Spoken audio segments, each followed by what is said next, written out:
Good afternoon.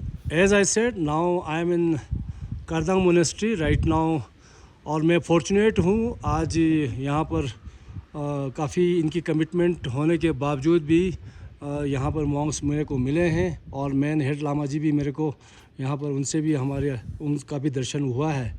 और यहाँ पर जो केयर टेकर है छिमे जी हैं। और ये मोनेस्ट्री जो है Kardang monastery, the history says Kardang monastery was it is about 12th century का मोनेस्ट्री है। और ये अभी 1912 में तक ये it was in ruins. Then Lama Norbu Rimpoche he was the one जिन्होंने इनको शेप दिया है। उसके बाद तब कच्चे मकान होते थे और दोबारा मकान काफ़ी डैमेज हुआ बारिश की वजह से। Then presently because it is being headed by Lama Paljor who is sitting here in front of me, और इनके द्वारा इसको रिशेप किया गया। It was in sometimes in 2003। आज मोनेस्ट्री बहुत अच्छे शेप में है और देखने में बहुत अच्छा लग रहा है। और अंदर कई सारे मूर्तियाँ आप देखेंगे और one always love to visit. और इस एरिया का पूरा entire Gar valley, not only Gar valley, I would say entire Lahaul valley में this is one of the most famous और most visited what you call monastery is. Whosoever visiting Lahaul, they must visit Kardang Monastery, which is about 14 kilometers from the diversion from the national highway Tandi से इसका diversion है। First you visit Lahaul Kardang village, Kardang से it is again 5-7 kilometre आगे चल के ये monastery आता है। All together it comes to 14 kilometre. तो बहुत सुंदर मोनेस्ट्री है। इट इज़ वेल मेंटेन्ड और आज यहाँ इनकी केयर और मेंटेनेंस के लिए there are 14 monks and nuns. उसमें 8 लामे हैं और 6 उसमें नन्स हैं। See how neat and clean they are maintaining it. आजकल क्योंकि सीज़न ना ऑटम सीज़न है, लोग आजकल थोड़ा कम आ रहे हैं, लेकिन मॉन्क्स की कमिटमेंट बहुत ज़्यादा है। गांव वाले बुलाते हैं, दूर दराज जाते हैं, पूरे लाहौल वैली जाते हैं। Not only Lahaul valley, Kullu Manali में भी ये लोग काफ़ी जाकर लोगों के घरों में पूजा करते हैं। Now I am taking you to inside the monastery. और मोनेस्ट्री के अंदर आप देखेंगे कैसे कैसे जो स्टेचूज़ रखे गए हैं। और मेरा भी दर्शन हो गया है बहुत अच्छे से। ये गार्ड्स है right and left side, you can see the on the pillars, I think they are the guards of the monastery. तो लामा जी नमस्कार। नमस्कार जी। नमस्कार। तो he is Lama Paljor, he is the head Lama जो आजकल जो पूरा मोनेस्ट्री का जो केयर है इनके अंडर और सुपरविज़न इनके अंडर होता है। तो चो फिर हम लोग अंदर चलते हैं, थोड़ा सा आप मेरे को अंदर का दर्शन कराइएगा। ठीक है जी। तो बहुत अच्छे से आप लोगों ने मेंटेन किया है और मैं हमेशा आता हूँ जब भी विज़िट में आता हूँ। और चो ही इज़ हाईली क्वालिफाइड, हमारे हेड लामा जी हैं और इनका प्रेजेंस किसी भी रिलीजियस सेरेमनी के लिए मेरे ख्याल से बहुत इम्पोर्टेंट है। और इनके आने से मेरे ख्याल से सबको बहुत आशीर्वाद मिलता है। और साथ ही साथ इनके साथ दूसरे जो मॉन्क्स आते हैं, they all are highly qualified, but he is most experienced and the most qualified I would say. इनको मैं बचपन से जानता हूँ। He is most dedicated. और अभी तो उम्र आपकी चचो 80 साल प्लस हो गया होगा। हाँ जी, 76 साल हो गए। 76 साल पे हैं, 76 years, he is 76 years old. और जैसे कि मैंने बताया ही इज़ हाईली लर्नड। और सामने आप ये देख रहे हैं, सामने हैं लॉर्ड बुद्धा, उनके लेफ़्ट में हैं गुरु पद्मासंभव और लेफ़्ट में जो है लेफ़्ट में लेफ़्ट में गुरु वज्रधारा। इनके अलावा चोचो और आप कुछ बताइए इनके मोनेस्ट्री के बारे में। आपको क्योंकि बहुत ज्ञान है, आप बता सकते हैं इस थोड़ा हिस्ट्री के बारे में। थोड़ा संक्षेप में बताना चाहता हूँ क्योंकि उज्जैन जी ने कहा था, सही है, फैक्ट है। तो ये जो करदंग मोनेस्ट्री जो है बिलोंग जो है टुप्पा संप्रदाय से है। तो ये करदंग कहने का मतलब ये है कि खर कहा जाता है, खरदंग कहा जाता है। यहाँ पे डिस्ट्रिक्ट था पहले करदंग गांव जो था, क्योंकि जहाँ से देश विदेश से लोग आते थे तो तांदीपुर जो बहुत बड़ा एरिया क्या डिस्टेंस होने से वहाँ पे लोहे का पुल बना नहीं सकता था और करदंग होके आते थे, क्योंकि इस वजह से फिर करदंग जो है डिस्ट्रिक्ट बना था।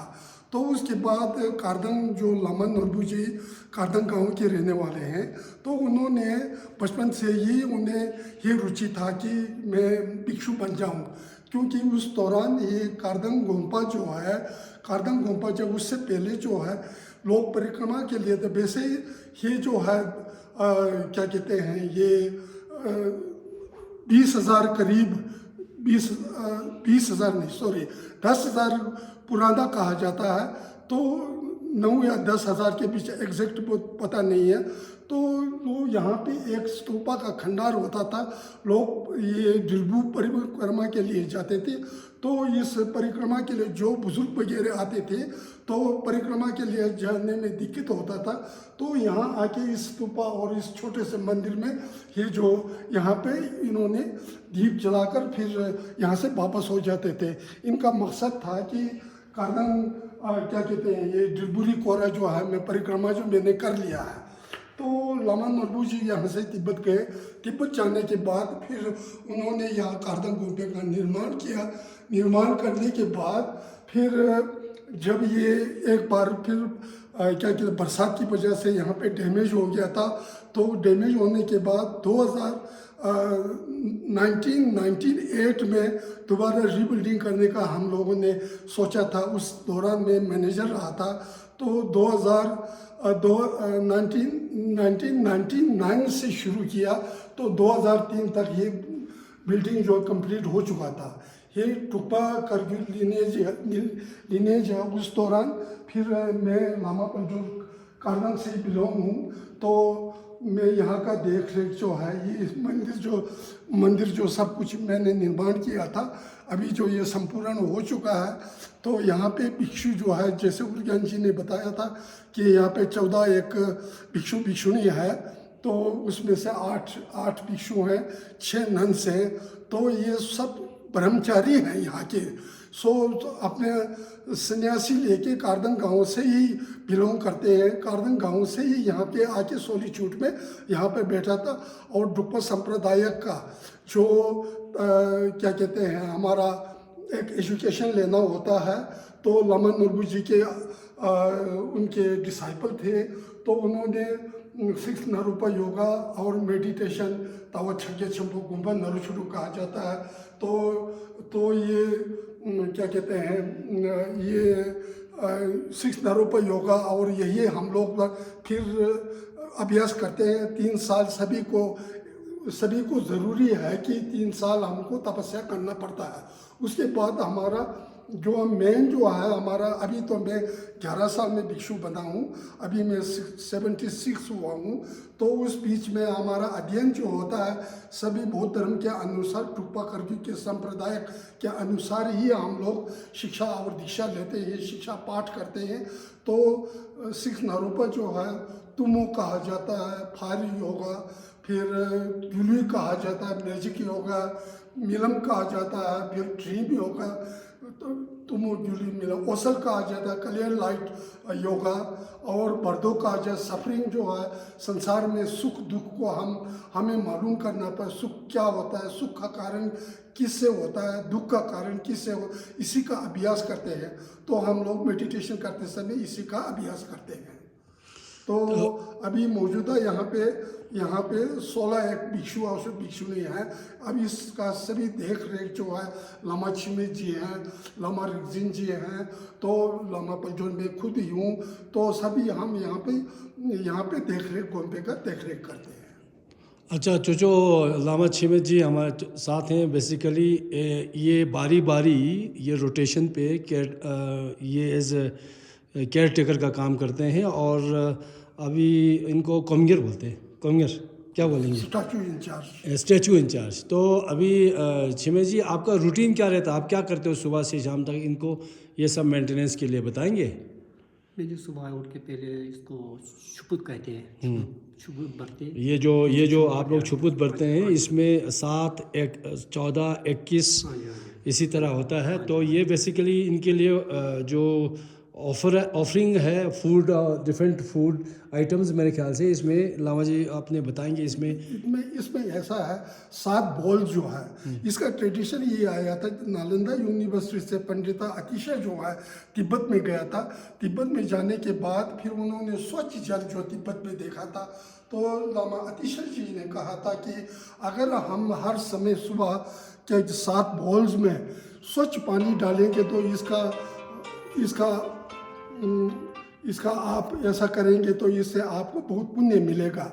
तो 7 बॉल्स का मतलब है कि 7 बॉल ही होना क्या ज़रूरी है कि 7 बॉल जो है सबसे पहले आर्गन कहा जाता, उसके बाद पादम कहा जाता, उसके बाद पुष्पे कहा जाता, उसके बाद धूपे कहा जाता, उसके बाद अलोके कहा जाता, उसके बाद गंधे कहा जाता, उसके बाद निवेदे कहा जाता, उसके बाद शब्दा कहा जाता है।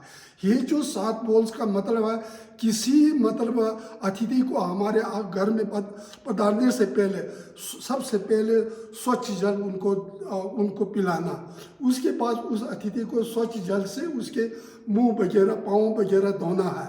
तो उसके बाद जो है उसके तीसरा बॉल जो है वो फूल के पंखड़े कई नाना प्रकार के फूल जो है उनको सुगंधी देना है फूल। फिर उसके बाद फिर धूप कहा जाता, चंदन हो इसका सुगंध जो उसको सुगंध देते हैं।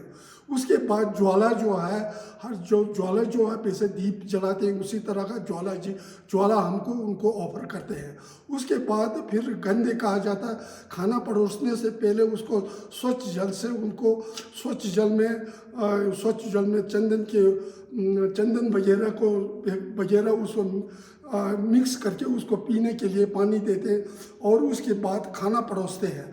उसके बाद खाना परोसने के बाद उसको फिर क्या कहते हैं ये म्यूज़िक वगैरह हमने उनको शिक्षा देना है। चचो और कुछ कहना है आपको?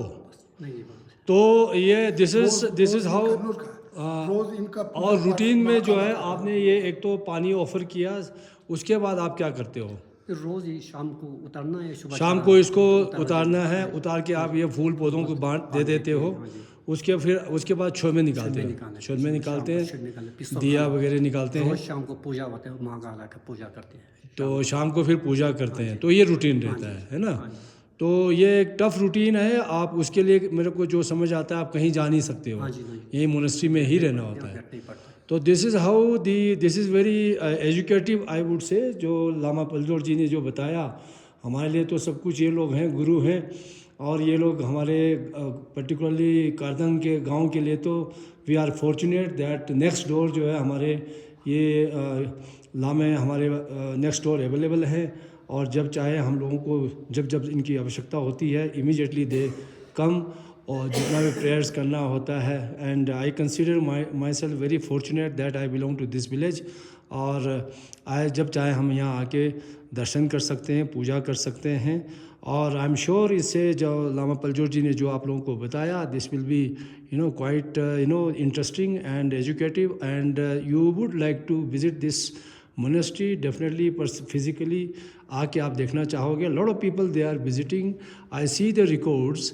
यहाँ पर बहुत सारे foreigners, Indians nowadays Ladakh से आते हैं, ज़ंस्कर से आते हैं, और पूरा ऑल ओवर इंडिया से लोग पहुँचते हैं यहाँ पर। जो रिलीजियस जो बुद्ध धर्म को जो फॉलो करते हैं वो तो आते ही हैं, लेकिन उसके अलावा भी जो दूसरे धर्म को फॉलो करने वाले हैं वो भी आते हैं। It is not only A monastery but it is a tourist spot I would से।